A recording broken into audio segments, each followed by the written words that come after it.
everyone, it's Kay. Welcome back to my channel, and today I'm bringing you my first TBR of 2022. So for my January TBR, I was trying to think of like atmospheric, darker reads, that kind of thing. So like lighter mysteries, kind of gothic, kind of darker fantasy, that kind of thing. Well, sort of darker fantasy.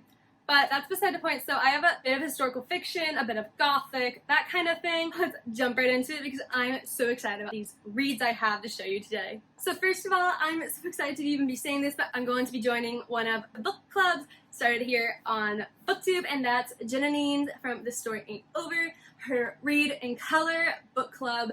And the reads that she's picking are super cool, and I'm going to leave her channel and her announcement video for the club linked below. But I'm really excited because a lot of the books on her planning are books I really want to read, and she's also one of my favorite booktubers to watch, so of course I have to try to join in at least a few times, even if it's not all the time. But for this month, for January, her pick is 6 Crimson Cranes by Elizabeth Lim, and I have the stunning Fairy Loot edition, of course, and I'm really wanting to read this book. I wanted to read this last year, but I never got around to it, sadly, but I really hope I can get this knocked out in January, and the fact that it's such a gorgeous cover, a gorgeous writing style, and a fairy tale retelling is all I really need to know about it, and I'm so excited to hopefully be reading this month. So in this book, we have a princess who is arranged in a marriage, and as she's about to get married to a husband she does not want, her stepmother exposes her for having a forbidden magic in her veins and turns all her brothers into cranes, and she cannot speak a word until she finishes this quest or doing something, or for every word she speaks, one of her brothers will die. And I think the love interest is really cool because I think it's the betrothed husband she didn't want in the first place. So I think that's really insane, and I can't wait to read it. And this is a retelling of the 12 Wild Swans, and I cannot wait to see Elizabeth Lim's take on it. So next up, another book I meant to read in May of 2021, but I never got to, was Stacey Lee's Luck of the Titanic. Now, I was literally obsessed with the Titanic when I was in like elementary school. I had all the Magic Treehouse guides, I had the fact guide, I had research, and I read the Dear American Diary, and pretty much any book on the Titanic that was written at that time I read. I loved it, and this book also came out on my birthday, so that makes it even more special because it was like it was written for me. So why didn't I get around to it? That's the real question. No, but I'm so excited about this. So this is about Stacey Lee. It's not about Stacey Lee. But Stacey Lee wrote this because there's evidence about Chinese passengers on the Titanic, and they were never mentioned, so she spun this tale around that discovery. So in this book, our main character really wants to get on this boat because her twin brother, who has been, not estranged, but he's been on the sea for years because he's a circus owner, and she wants to try to find him, and she herself is a trained acrobat, which I did not know. I don't know how I overlooked that, but she's a trained acrobat. And so she is stowed away on the Titanic, and, well, it's the Titanic, so we're gonna see how this goes, but I've heard really good things about this, and I'm really excited to read it because Stacey Lee has other historical fiction that I am looking into, so I really hope I love this, and I can't wait to read it. For my next two reads, they're by the same author, but this is an author I really want to read because she has a book coming out that I got a physical arc for, and that is Forgery of Roses, so I figure I should also get around to reading Sing Me Forgotten, and let me tell you about these because these are both super gothic-y style reads that I cannot wait. And look at this. So because I can't stand to talk about it any longer, I won a physical arc and giveaway on Instagram way back when, and first of all, I'm holding a physical arc in my hand, and that's like dreams come true right here, right now. But this is also one of my most anticipated releases of 2022. I cannot wait for this book to come out, and it comes out in March. So I have time, but I really want to get around to this and read it, so I have time to pre-order it because I feel whenever I have arcs, I want to read the arc first to make sure I thoroughly enjoy it enough to buy a copy of it when I've already read it, that kind of thing. But I really think I'm going to love this one.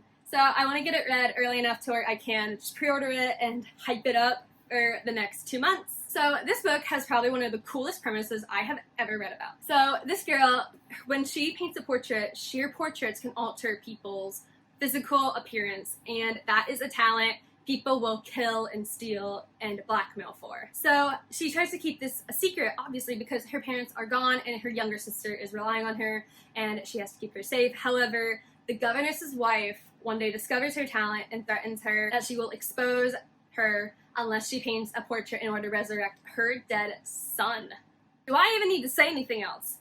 This woman can paint pictures to alter people's appearances, and now she's being threatened to be exposed if she doesn't raise a guy from the dead. Like, that's insane. So, also, this cover is just gorgeous. I love this cover, and I think this is what the physical book looks like, too. So, I'm so excited to read this. And since I'm getting around to reading this arc, I figured I should pick up her book that released last year, I'm pretty sure. But this is a Phantom of the Opera retelling, but I'm pretty sure it's a gender-bent Phantom of the Opera retelling, and sign me up. So, also, this book is super pretty, and does this just not give you winter vibes?